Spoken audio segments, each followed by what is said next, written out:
ভাগ্য যদি সহায় থাকে তাহলে তোমাদেরও এই কোশ্চেন দিয়ে দিতে পারে। কি কোশ্চেন? একটা ত্রিভুজ আঁকতে হবে, জাস্ট সিম্পল, আর কিছুই না, ঠিক আছে? তো যেহেতু এই কোশ্চেনটা খুবই সহজ, তো সেই খুশির আনন্দে আমি একটা কথা বলি যে আমি তোমাদেরকে উপপাদ্য কয়টা করাইছি বলতে পারবা? অনেকে কিচ্ছু বলতে পারবি না। উপপাদ্য এখানে কয়টা করাইছি?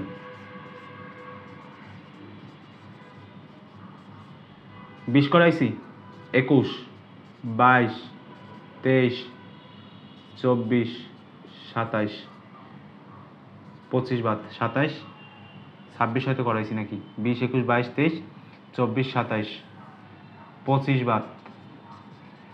এটা করলেও তো না করলেও তাই, কারণ এখান থেকে সিকিউ আসবে না। তো ভাই করে কি করবি ভাই? কোনো লাভ নাই, ঠিক আছে? এই কটা উপপাদ্য আমি করাইছি। তো এই যে উপপাদ্য কটা, এগুলো বারবার একটু রিভাইজ দিবা। টেস্ট পরীক্ষার সামনে বারবার রিভাইজ দিবা, এটা হচ্ছে আমার প্রথম কথা। আর দ্বিতীয় কথা হচ্ছে সম্পাদ্য। সম্পাদ্য কি করাইছি? একটাও করাই নেই। করানোর দরকার আছে? করানোর কোনো দরকার নাই। তুমি বইতে ঠিক 6 থেকে, সম্পাদ্য 6 থেকে, কত থেকে? ঠিক 6 থেকে 11 পর্যন্ত যে কটা সম্পাদ্য আছে না, 5টা, 6, 7, 8, 9, 10, 11, সরি 6টা। তো এই সম্পাদ্য কয়টা একবারে একটু দেখবা, প্র্যাকটিস করবা, অনুশীলন করবা। উপপাদ্য পড়বা, অনুশীলন করবা। একটা উপপাদ্য কতবার করে? 3বার করে, 3বার। ভুলে যাবি ভাই, এগুলো যদি 3বারের কম যদি একটু প্র্যাকটিস করো ভুলে যাবা। আমার কথা যদি বিশ্বাস না হয় মিলিয়ে নিও, পরীক্ষার সময় কিচ্ছু মনে পাবা না। 3বারের কম করলে ভুলে যাবা। একটু কষ্ট করো, অলসতা না করো, তাহলে ভালো হবে। সম্পাদ্য 6 থেকে 11, প্রত্যেকটা সম্পাদ্য একবার করে একটু খাতায় লিখবা, আঁকবা, তাহলে হয়েছে। সম্পাদ্য এবং উপপাদ্যের বিষয়টা গেল। সম্পাদ্য উপপাদ্যের বিষয়টা গেলে আমরা সিকিউ সলভ করবো। এই যে সিকিউ করাচ্ছি, এখানে শুধু ক নাম্বার করাচ্ছি, এরপর আমরা খ এবং গ পরে করাবো। আগে ক নাম্বারগুলো শেষ করি, 10টা ক নাম্বার করাবো, এরপর 10টা খ গ করাবো, ঠিক আছে? এরপর হচ্ছে তোমার এমসিকিউ করাবো অনেকগুলো। কোনগুলো করাবো? যে হচ্ছে বৃত্তের পরিধি কাকে বলে, জ্ঞানমূলক না, অনুধাবনমূলক যেগুলো আছে জাস্ট শুধু সেগুলো করাবো। এগুলো ছাড়া কোনো এমসিকিউ করাবো না, বুঝতে পারলা? এরপর হচ্ছে এই চ্যাপ্টার ক্লোজ করবো। তো এরকমভাবে আমরা সবগুলো চ্যাপ্টার একটু ডিটেলস ভাবে একটু ডিটেলস সহকারে একটু পড়াশোনার চেষ্টা করব। এরপরে একটু ধারণা রাখবো, টেস্ট পরীক্ষার আগে সব কিছু শেষ হয়ে যাবে। টেস্ট পরীক্ষার অনেক আগে সব কিছু আমি শেষ করে দেবো। একটু বিশ্বাস রাখো, বিশ্বাস রেখে চলতে থাকো। তো দেখো কি বলছে যে একটি ত্রিভুজের বাহুর দৈর্ঘ্য যথাক্রমে 3.5 সেন্টিমিটার, 4.5 সেন্টিমিটার এবং 5.5 সেন্টিমিটার।